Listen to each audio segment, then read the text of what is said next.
অধ্যায় 442 exploration mission. আলজার ফোর্সের দিকে তাকালো এবং একটা প্রশ্ন করল, তোমাকে কি জোর করে দ্বিতীয় অ্যাপ্রেন্টিস পোর্শনটা খাওয়ানো হয়েছিল? তুমি এত সহজে কিভাবে বুঝে গেলে? মনে হচ্ছে তুমি সেখানে বসেই সব দেখছিলে।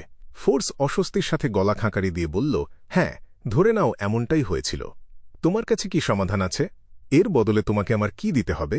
আলজার মিস্টার ফুলের দিকে তাকালো, কিন্তু সে কিছু বলছে না দেখে শান্ত ও নিচু গলায় বলল, তোমার কোনো মূল্য দেওয়ার দরকার নেই, কারণ এটা নিশ্চিতভাবেই তোমার প্রয়োজন মেটাতে পারবে না। ফোর্স এবং অড্রে কিছু জিজ্ঞেস করার আগেই সে খুব স্বাভাবিকভাবে বুঝিয়ে বলল, হাই সিকোয়েন্স বিয়ন্ডাররা স্বাধীনভাবে সিদ্ধান্ত নিতে পারে যে তারা তাদের বিয়ন্ডার বৈশিষ্ট্যগুলো তাদের বংশধরদের কাছে পাঠাবে কিনা এবং তার ফলে তারা কতটুকু পাবে। সিকোয়েন্স 6 আর সিকোয়েন্স 5 স্বভাবতই এর একটা অংশ নিয়ন্ত্রণহীনভাবে পার করে দেয়। যদিও প্রতিবার এর পরিমাণ খুব একটা বেশি হয় না এবং বিয়ন্ডারের শক্তিতে কোনো প্রভাব ফেলে না, তবে তাদের অনেক বাচ্চা থাকলে তাদের সিকোয়েন্স কমে যাবে। এমন বাচ্চা কি জন্ম থেকেই অনেক বেশি আধ্যাত্মিক ক্ষমতা আর একটা নির্দিষ্ট মাত্রার অসম্পূর্ণ বিয়ন্ডার শক্তি নিয়ে জন্মায়? অড্রে হঠাৎ করেই ব্যাপারটা বুঝতে পারল। সে কিছু বিশেষ মানুষের উৎপত্তির কারণ ধরতে পারছিল। আলজার মাথা নাড়ল। হ্যাঁ, তারা অর্ধেক সিকোয়েন্স 9 এর সমান হয়, যাদের মধ্যে নির্দিষ্ট পরিমাণ বৈশিষ্ট্য থাকে। তারা যদি বিয়ন্ডার হতে চায়, তবে তাদের কেবল সেই নির্দিষ্ট পথটাই বেছে নিতে হবে। অবশ্যই এমন মানুষেরা যে শুধুমাত্র বংশগত কারণেই এমন হবে তা কিন্তু নয়। এটা কোনো ঈশ্বরের আশীর্বাদ অথবা কোনো অশুভ আত্মার দুর্নীতির ফলেও হতে পারে। একই ধরনের প্রভাব ফেলার মতো আরও অনেক কারণ আছে। এছাড়া হাই সিকোয়েন্স বিয়ন্ডারদের যখন বাচ্চা হয়, তখন তারা এমন কারো জন্ম দিতে পারে যে আগে থেকেই সিকোয়েন্স 5-এ আছে। এটা এমন একটা বিরল ঘটনা যখন কেউ নিজের নিয়ন্ত্রণ না হারিয়েও উন্নতি করতে পারে। তাহলে ব্যাপারটা এমন। অড্রে তৃপ্তির সাথে একটা দীর্ঘশ্বাস ফেলল। তার কাছে একটা সুন্দর ড্রেস বা গয়না পাওয়ার চেয়ে এমন সব রহস্য জানাটা বেশি আনন্দের ছিল।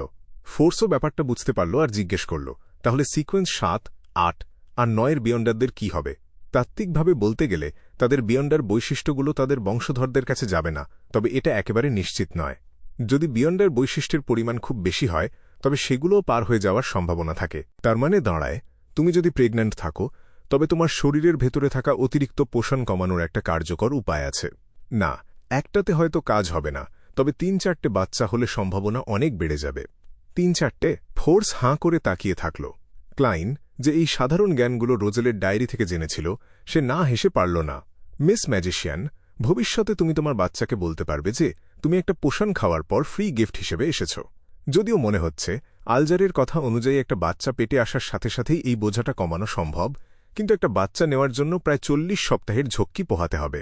না, তার চেয়েও বড় কথা হল, বাচ্চা হওয়ার পর তো আর তাকে ফেলে রাখা সম্ভব না, তাই না? অ্যাক্টিং মেথডটা ভালোভাবে আয়ত্ত করার পর এই প্রক্রিয়াটা যদি পরে আরও কঠিনও হয়ে যায়, তবু এটা হজম করার জন্য 2 মাস সময় অবশ্যই যথেষ্ট হবে। হয়তো এত সময়ও লাগবে না, কারণ এটা তো শুধু একটা শুরুর দিকের সিকোয়েন্স। ফোর্স জোর করে একটু হেসে বলল, আমি বুঝতে পেরেছি, অ্যাক্টিংয়ের উপর নির্ভর করে এটা হজম করাটাই সবচেয়ে ভালো উপায়। আলজার সম্মতি জানাল। সিকোয়েন্স 7 এবং তার নিচের ক্ষেত্রে ব্যাপারটা এমনই। এরপর এটা হজম হতে অনায়াসেই 1 বছরের মতো, তারপর 2 থেকে 3 বছর, আর সবশেষে 5 থেকে 6 বছর সময় লেগে যাবে। যখন এমনটা হবে, তখন একটা বাচ্চা নেওয়াটাই হয়তো বেশি সহজ উপায় হবে। সে মনে মনে যোগ করল। কয়েক সেকেন্ডের জন্য একটা নীরবতা নেমে এলো, কারণ মেয়ে দুটো সবেমাত্র জানা তথ্যগুলো হজম করার চেষ্টা করছিল। এই প্রথম তারা জানল যে বাচ্চা নেওয়ার এমন সব ব্যবহারও থাকতে পারে। ডেরিকের কাছে এটা একেবারে সাধারণ জ্ঞান ছিল। সে সোজা হয়ে বসে বলল, আমাকে আরেকটা এক্সপ্লোরেশন মিশন দেওয়া হয়েছে। কোথায়? আলজার মাথা কাত করে জিজ্ঞেস করল। সেই ফলেন ক্রিয়েটরের অর্ধেক ধ্বংস হয়ে যাওয়া মন্দিরেই।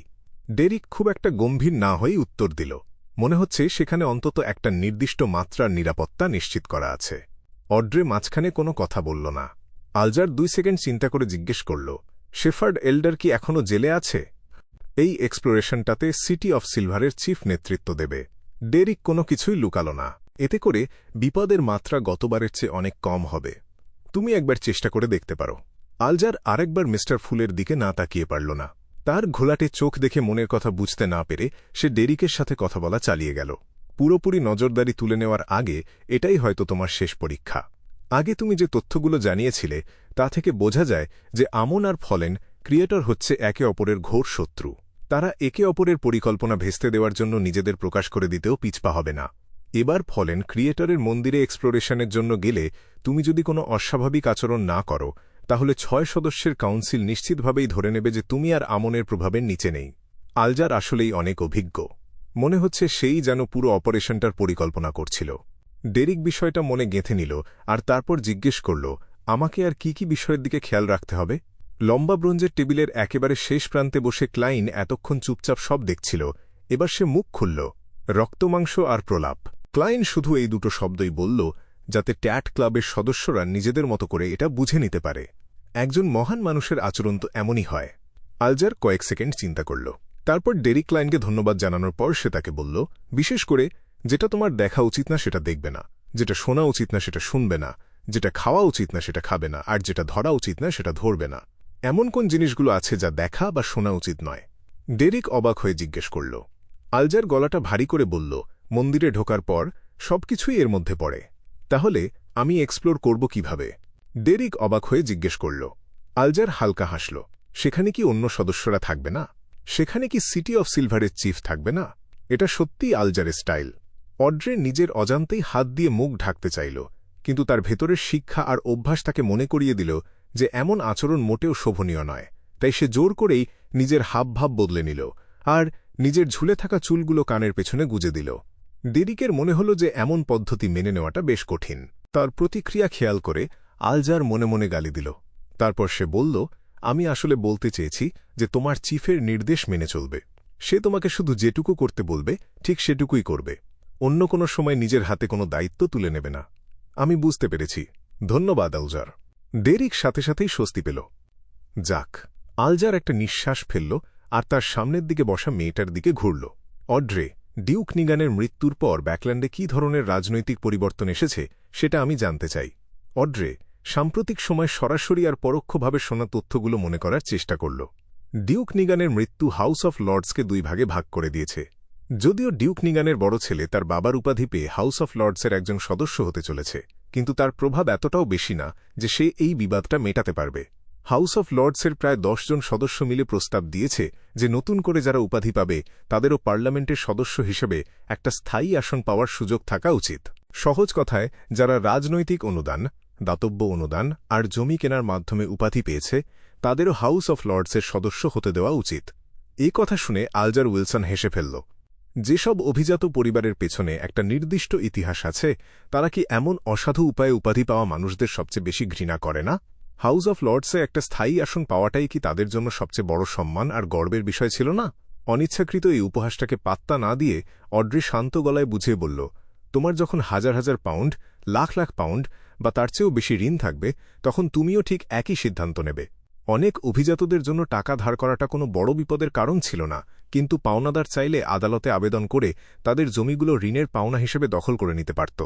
একটা উপাধির জন্য যে পরিমাণ জমির দরকার হয় সেটা না থাকলে তাদের এই অভিজাত স্ট্যাটাসটাই ভেঙে পড়ার উপক্রম হবে। আর তারপর আলজার আর আগের প্রশ্নটা নিয়ে ঘাঁটাঘাঁটি করল না। অড্রে একটা মোটামুটি ধারণা দিল, এই ধরনের বিবাদের কারণে অনেকগুলো বিল আটকে আছে, যার মধ্যে শ্রমিকদের বেতন বাড়ানো, কাজের সময়ের উন্নতি করা আর দরিদ্র আইন সংশোধনের বিষয়গুলোও রয়েছে। তবে এটা দেখে ভালো লাগছে যে সিভিল সার্ভেন্ট ইউনিফায়েড এক্সামিনেশনের কাজ এখনও ভালোভাবে এগিয়ে যাচ্ছে এবং এটা থেমে নেই, আর ব্যাকল্যান্ডের বায়ুদূষণ নিয়ে তদন্তটাও অনেক গভীরে গিয়ে হচ্ছে। আপাতত কোনো যুদ্ধ হওয়ার সম্ভাবনা নেই, আলজার ফিসফিস করে বলল, আর তারপর সে অন্য সদস্যদের সাথে কথা বলতে শুরু করল। বাথরুমে বেশি সময় কাটালে সন্দেহ হতে পারে ভেবে তাদের কথা শেষ হওয়ার পর ক্লাইন ট্যাট গ্যাদারিং শেষের ঘোষণা দিল। নিজের ঘরে ফিরে অড্রে সাথে সাথেই উঠে দাঁড়াল না। সে প্রথমে শান্তভাবে ভেবে নিল যে এরপর তাকে কি কি কাজ করতে হবে। সামনের আয়নাটার দিকে তাকিয়ে সে তার কানের দুলগুলো নিয়ে একটু খেলা করল। মুখে একটা হালকা হাসি নিয়ে সে মনে মনে বলল, আগামীকাল বিকেলে একটা সাইকোলজি ক্লাস আছে। আমি এসকালান্তে ওসেলিকাকে বলতে পারি যে আমি বিয়ন্ডার সার্কেলের এমন একজনের সাথে পরিচিত হয়েছি যে হিউম্যান স্কিন শ্যাডোর বৈশিষ্ট্য কিনতে চায় এবং এর জন্য অনেক বড় অঙ্কের টাকা দিতেও রাজি আছে। কে জানে সাইকোলজি অ্যালকেমিস্টসরা এতে আগ্রহী হবে কিনা। তাছাড়া আমি রোজেলের ডায়েরি আর উইন্ডব্লেসড ফর্মুলার কথাও ভুলে যেতে পারব না। হ্যাঁ, আমাকে যত তাড়াতাড়ি সম্ভব সাইকিয়াট্রিস্ট উপাদানগুলো খুঁজে বের করতে হবে। অড্রে, তুমি অলস হতে পারো না। সুসি আগে থেকেই সিকোয়েন্স আর্টে আছে, তাই তুমি তাকে তোমার চেয়ে এগিয়ে যেতে দিতে পারো না। ঘরের ভেতর কিছুক্ষণ পায়চারি করার পর ফোর্স অবশেষে মনস্থির করে তার চেয়ারটা টেনে নিল।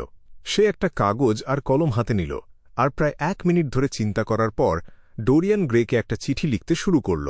সে চিঠিতে বর্ণনা করল কিভাবে সে এমন একজনের কথা জানতে পেরেছে যার একটা হিউম্যান স্কিন শ্যাডোর বৈশিষ্ট্য আর উইন্ড ব্লেসড পোশনের ফর্মুলা দরকার।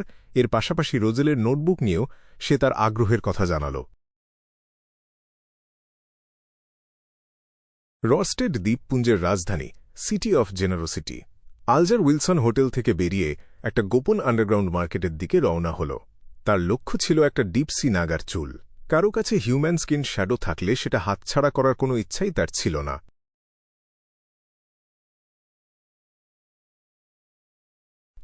আমার কাছে টাকার অভাব আছে। ক্লাইন বসার ঘরে বসে আরেকবার দীর্ঘশ্বাস ফেলল। হিউম্যান স্কিন শ্যাডোর বৈশিষ্ট্য সম্পর্কে কোনো ক্লু পেলে সে যেন সরাসরি জিনিসগুলো কিনতে পারে তা নিশ্চিত করার জন্য তার এখনও বেশ ভালো অঙ্কের টাকার দরকার ছিল।